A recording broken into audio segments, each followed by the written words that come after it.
When Jimi Hendrix arrived in the UK in 1966, he was very much unknown.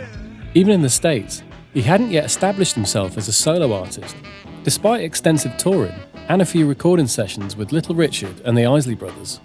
It took the vision of Chas Chandler, ex-bass player of the Animals, to really set Jimi on the path to greatness. And one of the first things he did was take him to watch Cream at the London Polytechnic. He even managed to get Jimi up on stage to perform a version of Killing Floor by Howlin' Wolf. Clapton remembers this night really well. He played just about every style you could think of, and not in a flashy way. I mean, he did a few of his tricks, like playing with his teeth and behind his back, but it wasn't in an upstaging sense at all. He walked off, and my life was never the same again. Jimi's life was never the same again either, as he experienced the power of Eric's JTM45 100-watt Marshall amp.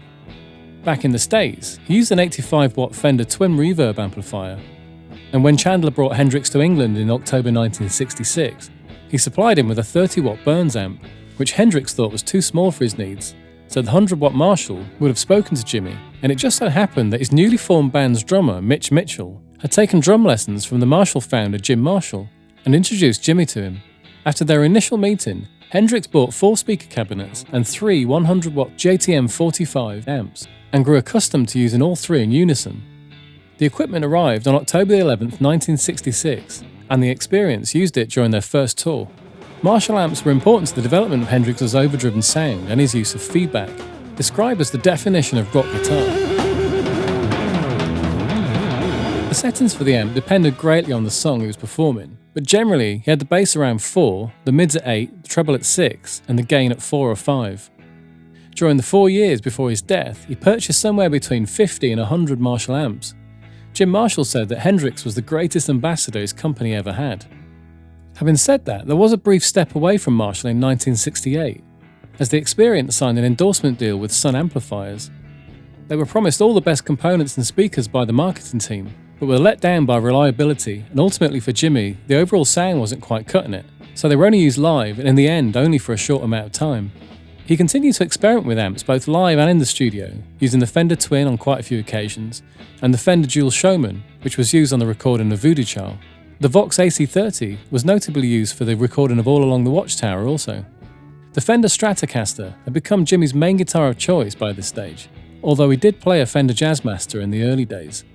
Here's one I found on Reverb that was apparently owned by Jimi, going for nearly $750,000, which is a snip compared to his Woodstock Strat, which sold for $2 million. He famously played right-handed models by flipping them over and changing the strings and nut orientation, although he also had the ability to play a flipped right-handed guitar without changing the strings, and by most people's accounts, still play extremely well too. The main reason for doing this was that quality right-handed guitars were far more common and less expensive than left-handed models, which was important as he had quite a few at any one time due to the demands of stage performance and the occasional theft. One famous account of one of Jimi's guitars being stolen was after a gig in Darlington on February 2, 1967.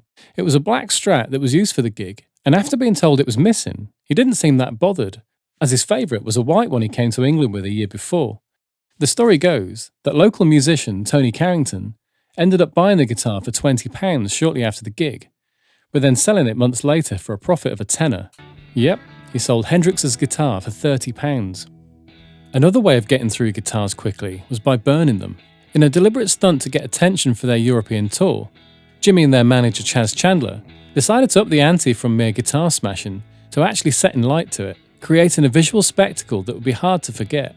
Painfully for Jimi though, after dousing his 65 Strat in lighter fluid and tossing a lit match on it, the flames grew higher than he anticipated, causing him to burn his hands, although he did manage to finish the show, of course, with another guitar. At first, he would tune his Strats to regular concert pitch, but soon he favoured tuning them down half a step and sometimes a whole step. It meant less strain on his voice because he could sing in a slightly low register, and also the newly lowered pitch strings were slightly slacker and therefore easier to bend.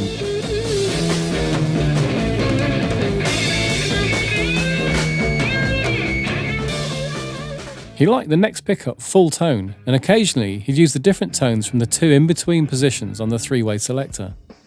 He didn't just stick to the Strat after this. He was known to play a Gibson Flying V that he acquired in 1967, along with a 56 Les Paul Custom, although this wasn't used much at all really. And here he is playing a Gibson SG on the Dick Cavett TV show. He tended to use this guitar when playing Cream's Sunshine of Your Love, as Eric played an SG on the recording. He was using pedals before he left New York, and in 1966 he could be seen playing with Curtis Knight and the Squires and using the Maestro Fuzz tone. This was a pedal he borrowed from a friend and used it up until arriving in England, where he purchased the newly launched Dallas Arbiter Fuzz Face. It can be heard on the track Love or Confusion from his debut album Are You Experienced? The Mayer Octavia was also used in Jimi's early recordings, specifically on Purple Haze and Fire. The pedal could transpose the signal an octave higher, which was great for changing the tone of the guitar radically, which was very new at the time. The inventor of the Octavia, Roger Mayer, was Jimi's go-to tech guy when it came to his pedals, and he collaborated with him on creating the Axis Fuzz pedal, used for the first time on the Axis Boulder's Love album. It was an evolution of the Arbiter Fuzz tone circuit design, with one of the key changes being the replacement of the germanium transistors for the new, more reliable silicon types. Of course, one of Hendrix's signature effects was the Wawa pedal, which you first heard used in Cream's Tales of Brave Ulysses, the B-side of Strange Brew, released in May 1967. That July, while performing at the Scene Club in New York, Hendrix met Frank Zappa, also playing in town and using a wah pedal. Hendrix was fascinated by this and tried one out later that evening. Following this encounter, he bought one for himself, namely the Vox V846, and later recorded with it to great effect during the opening to Voodoo Child, creating one of the best-known wah-wah riffs in rock music. He also uses the effect on Up From the Skies, Little Miss Lover, and Still Raining, Still Dreaming. Roger Mayer modified Jimi's wahs to create different sounds like a sharper sweep or a greater frequency range, so he had many different ones, all heavily modified for different sounds. Hendrix also used the Univibe, designed to simulate the modulation effect of a rotating Leslie speaker. He used this effect during his performance at Woodstock and on the Band of Gypsys track Machine Gun, which prominently features the Univibe along with the Octavia and Fuzzface. In the studio, his amps were mic'd up a few different ways, but engineer Eddie Kramer, who worked with Jimi throughout his career, can confirm that the main mic was a Neumann U67 condenser, and with this, a ribbon mic was also used, quite often a Beyerdynamic M160. He was careful to note that the mic preamps on the console could also saturate when driven, so this effect would also be dialed in to taste. Of course, it goes without saying that the key ingredient in Jimi's sound is the man himself. Jeff Beck describes the experience of watching Jimi as like a bomb blowing up in the right place, as his unique, expressive style and masterful use of the whammy bar, or if you didn't fancy bending the strings this way, literally bending the neck against the body itself. He was a truly unique and incredible force.